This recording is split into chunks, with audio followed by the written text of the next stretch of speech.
You will hear a conversation about a language course. First, you have some time to look at questions 1 to 5.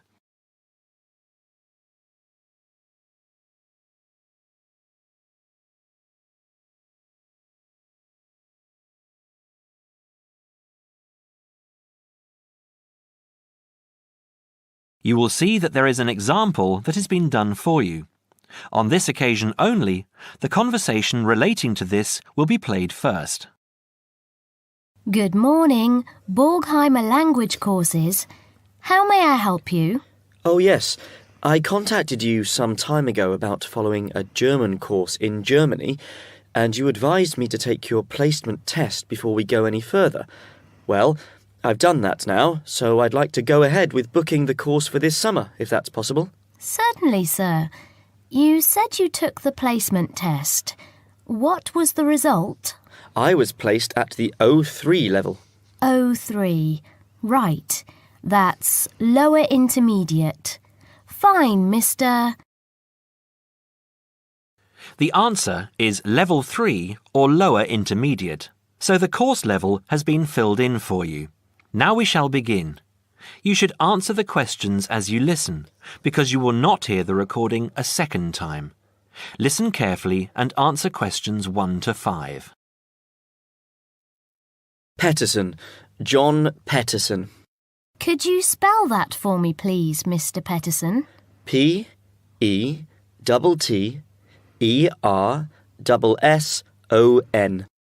That's a double T and a double S. Am I right? That's right. Now, could I ask you where the course takes place? Well, we offer courses in Hamburg and Berlin. For your level, there's never a problem. There are always plenty of people for the intermediate classes. Oh dear. Does that mean that there might be a lot of students in my class? I wouldn't be very happy about that. No, don't worry, Mr. Petterson. The maximum class size is 12, but I've never known there to be more than 9 or 10 in a class. It could even be 5 or 6. Good. Actually, I'd prefer to study in Berlin. And how long is the course? 3 weeks, 5 hours a day. 2 hours only on Saturday. Sundays free. I see. And what about accommodation? There you have a choice, Mr. Petterson. You can either stay with a German family who are used to having such guests, or you can stay on the university campus, or we can book you into a nearby bed and breakfast. Is there a big difference in price? Not really. Staying with the family works out the cheapest, and the bed and breakfast is a bit more money. Staying on the university campus comes somewhere between the two price-wise, but Berlin is not too expensive anyway. Which do you recommend? Well, if you want to practice your German and be part of a German family, I would recommend staying with a family. Our families are all hand-picked, and we've never had any sort of complaint. Yes, I'll probably do that then. What are the dates of the course? The first summer course starts on the 1st of June in Hamburg and a week later in Berlin, which is what would concern you as you have chosen the Berlin course. That's the 8th of June. The next course would begin on the 2nd of July and then... The 2nd of July course would be perfect for me. Can you put me down for it now? Certainly, Mr. Petterson. Can I have your address, please? 26 Mayfield Drive, Orpington, Kent. I'm afraid I can't remember the postal code. Don't worry, Mr. Petterson. I'll check on it. Before you hear the rest of the conversation, you have some time to look at questions 6 to 10.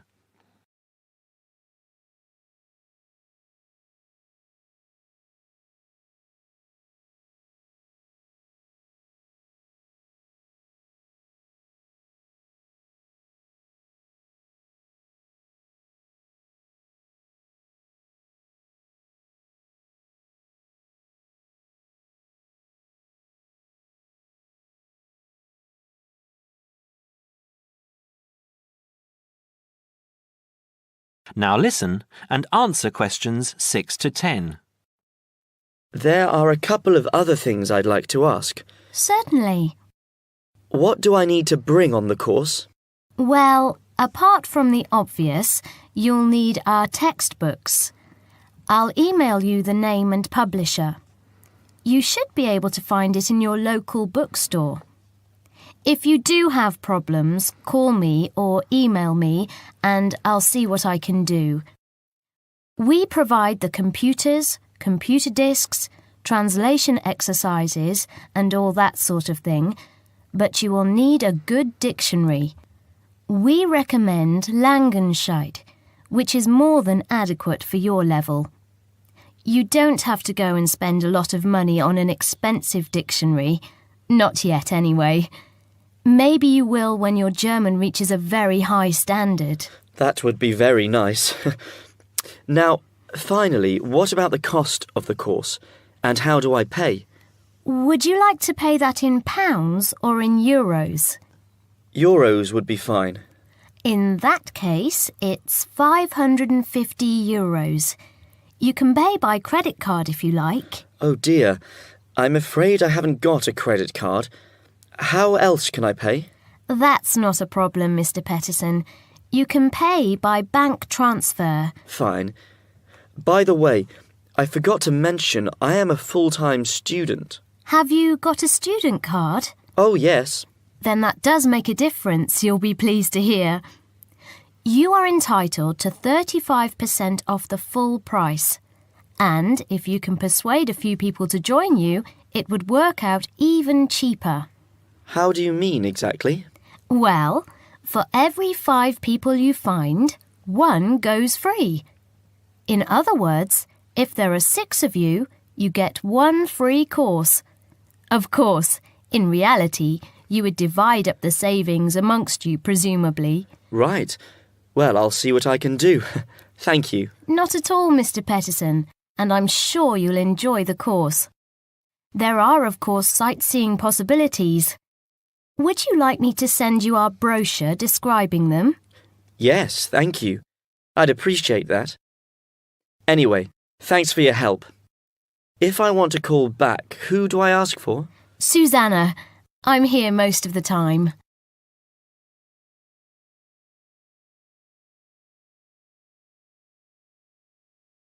That is the end of part 1. You now have half a minute to check your answers.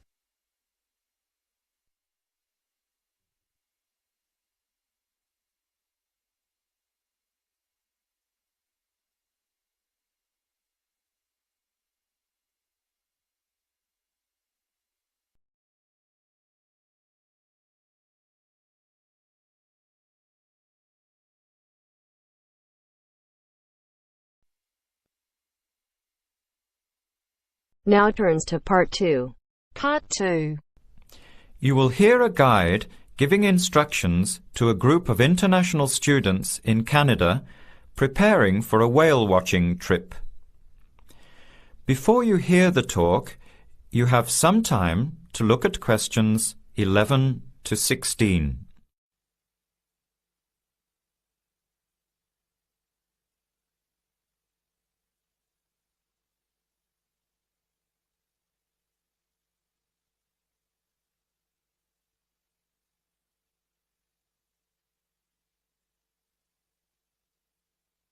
Now listen carefully to the first part of the talk and answer questions 11 to 16. Hello, everyone. Glad to see so many happy faces on this wild and windy day. Are you all ready to go looking for whales? I'm Tony, and our other guide today is Dale. We'll be using these 2 rubber boats you see here, and our trip today will take 3 hours. In a few minutes, we'll be heading into part of the largest temperate rainforest of the Pacific Northwest. I'll show you our route on the map here. This is where we are now. We'll be leaving the sheltered bay and heading out across the mouth of the bay toward the open water. As you know, Last night there were strong winds in the area, so we can't go out into the ocean as we had planned. Near the mouth, the water will be quite rough. That's where we are most likely to spot orcas, or killer whales, as they are also called. After crossing the mouth of the bay, we'll enter the calmer, shallower waters. This is where you look for gray whales. Then we will continue up this narrow inlet close to the shore. You will have a great view of giant fir and cedar trees that have never been logged. Here is the place to watch for wildlife. You are likely to see bears along the shore and eagles in the sky overhead. Right at the back of the inlet here are the hot springs where we will be stopping for an hour. You can have a soothing soak in bubbling hot water before the return trip. I'll tell you a little bit about the whales now, because with the noise of the wind and the engine, you won't be able to hear much out there. As we head out in the boat, we will probably see dolphins first. They are a gray color and quite small, 1 to 2 meters long. They will swim right beside the boat, racing along and sometimes jumping out of the water just ahead of us. They swim very fast, and they are playful and curious. They're really fun to watch. The next ones we'll see are orcas, or killer whales, which are actually members of the dolphin family. They are 7 to 8 meters long, very fast, and they have sharp teeth. Some stay in these waters all year round. We identify them by the distinctive black and white color. They feed mainly on salmon in these waters, but the orca diet can include seabirds, seals, dolphins, and other mammals. They can be fierce hunters, and this is why they are called killer whales. We should start watching for them as soon as we get out toward open water. We're likely to spot the orcas from a considerable distance. Watch for the black and white marking and mist spouting from the blowholes on top of their heads. Just outside the inlet is where we will probably see gray whales. The grays are migratory. They pass through here twice a year, moving from far in the north where they feed to the warm southern waters where they breed. You are very lucky today because several have been reported in the area. Unlike the orcas, grays are solitary, except when you see a mother with a calf. The gray whales are much longer and heavier than the orcas, 14 meters long, and weighing up to 30 tons. The gray whales are filter feeders, gathering tiny ghost shrimp from the sand at the bottom. We recognize grays from their tail fins because each one is different. Once we find the whales, we'll come up as close as we can safely. We are allowed to approach the whales no closer than 50 meters, but that feels pretty close when you are in the presence of animals this big. You'll see mist coming out of the blowholes when they breathe out, and you'll hear a loud hiss. If we are downwind, we might even be able to smell them, a strong, fishy smell. Before the talk continues, you have some time to look at questions 17 to 20.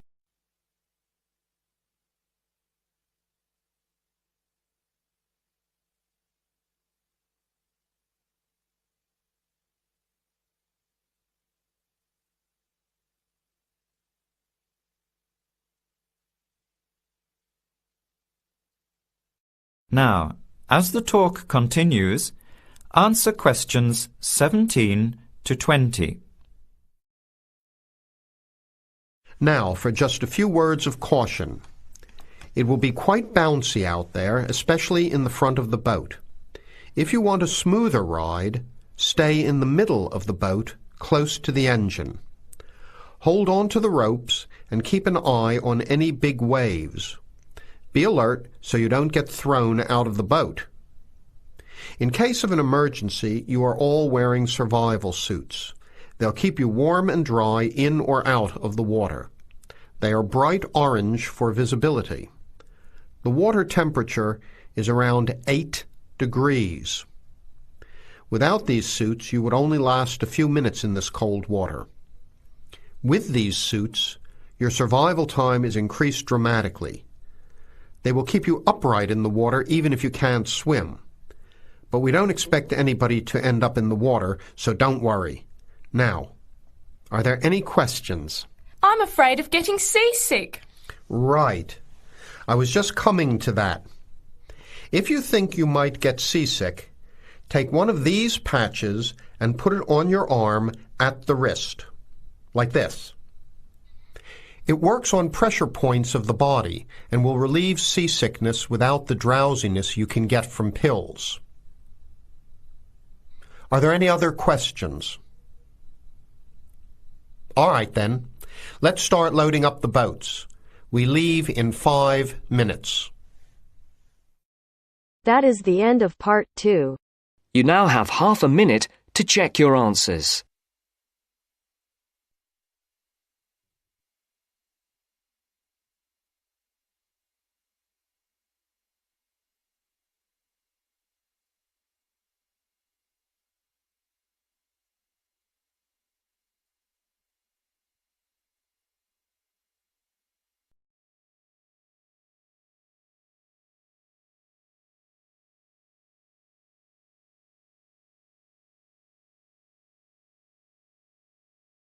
Now turns to part 3.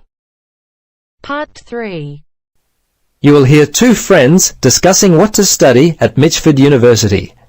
First, you have some time to look at questions 21 to 27.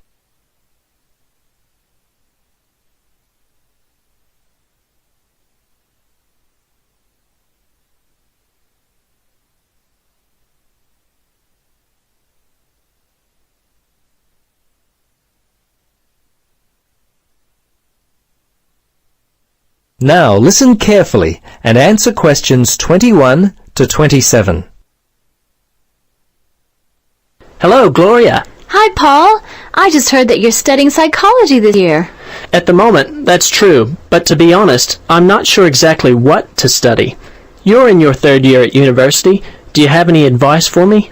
Well, it's a difficult question for me to answer, but I do have some ideas based upon my personal experience that may be of help. Anything would be helpful at this point. I'm feeling a little worried about what I should do. Well, there are a few things that I would recommend. Firstly, ask yourself, what do you really enjoy studying? For example, maths, English, science? This will help you decide what course you should do. The university handbook lists all the courses available. You should take some time to look at it. A couple of my friends spoke with recent graduates of courses which took up a lot of time. Another thing which took a lot of time was an interview at the Dean of Academic Affairs office. They're always so busy there. Unless you've got a lot of time, I wouldn't bother with either of those ideas. Okay. Gloria, I understand there are some excellent publications that I can look at which will help answer my questions. But the trouble is, I'm having a real hard time locating them. Do you know where I might be able to go? Yes, I encountered this very same problem when I was deciding on what to study. I managed to locate a few excellent books that really helped me to decide what was best for me. Now, some of the details will be a little inaccurate. That's no problem. If you could just remember the titles, I'll be able to look them up at the university library. Now, let me just get my pen. Okay, ready? All right. The first book I found was What Should I Do? It was written by Paul Smith, and I believe it was published in 2000 by Smith Brothers. I think this was the best book I read, although Judy Newton's Choosing University Courses was also an excellent help for me. Can you remember what year that one was published? Let me see. Most of the books I read were published around the same year, 2000, I think. I can't remember who published it. I think it was Printers Limited. You'll have to check that one out yourself. No problem. This is just what I've been looking for. Anything else you could recommend? Yes, there was one other book which I remember because my cousin works for the publishers Brown and Tate. He started there in 2002. Anyway, the book's called Surviving University and was written by Julie White. It's an excellent book, which came out in 2004. I certainly recommend it. Before you hear the rest of the conversation, you have some time to look at questions 28 to 30.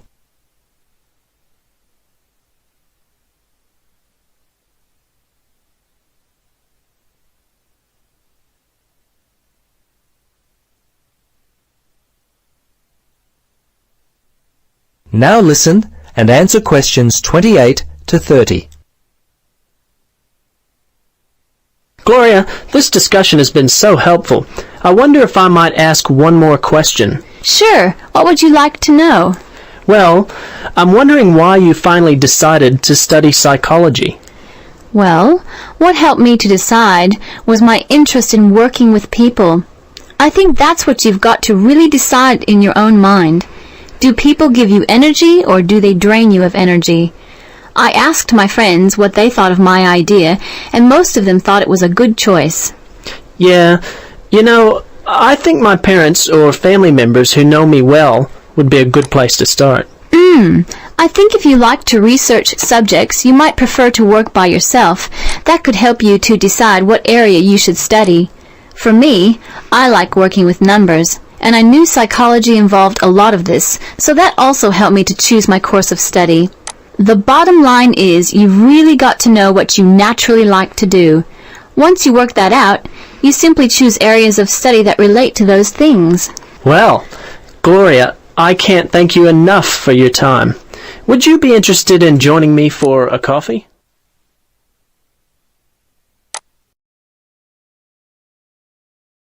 That is the end of part 3.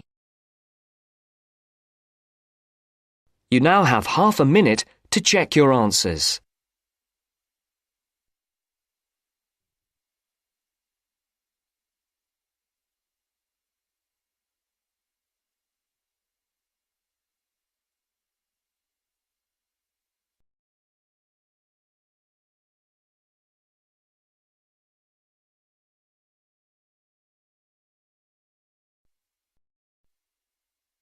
Now turns to part 4. Part 4. I'd like to go over some simple security measures today. First, you have some time to look at questions 31 to 40.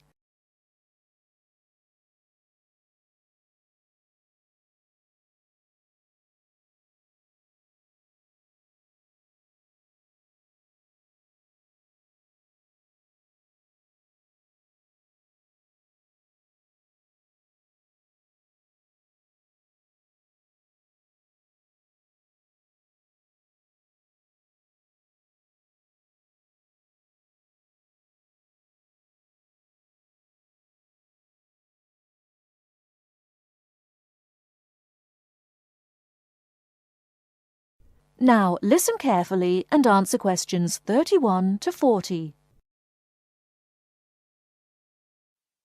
Hello everyone. I'd like to go over some simple security measures today.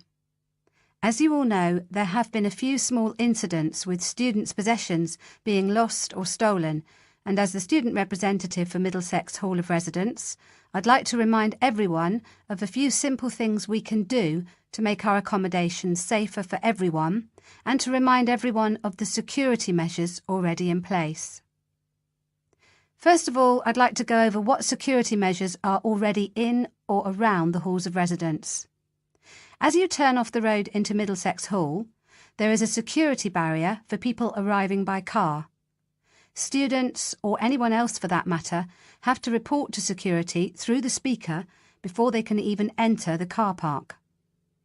Once they're in the car park, we have CCTV, that's closed-circuit television, linked directly to the security office, so that anyone coming into the front entrance via the car park can be seen by the person on duty.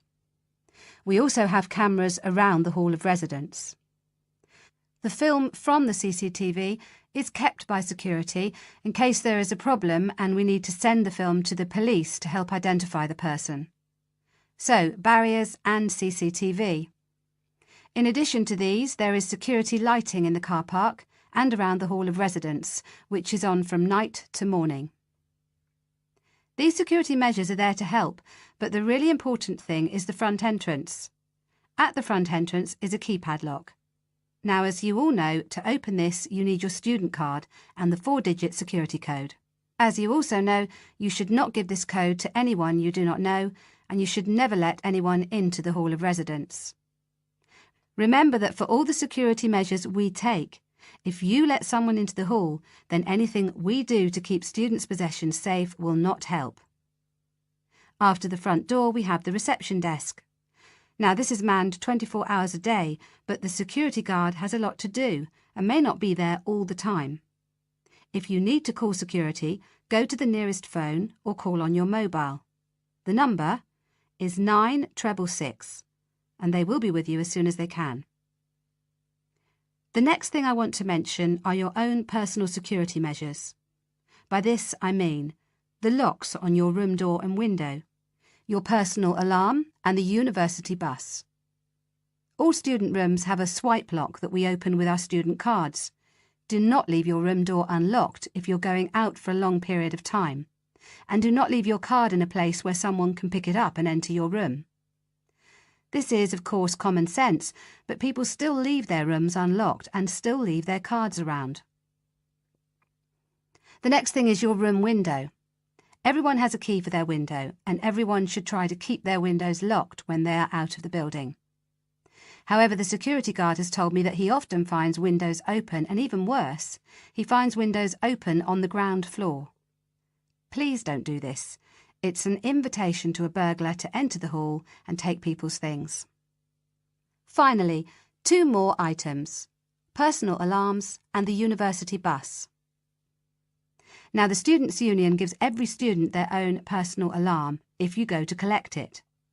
A personal alarm is something that gives out a loud noise if you press it when you think you may be in danger. It lets people know where you are and that you need help. The second thing you can do is use the university bus. It takes students from the campus to the town and to other places on campus. It goes every half an hour and it's free, so please try to use it, especially after dark. That is the end of part 4. You now have half a minute to check your answers.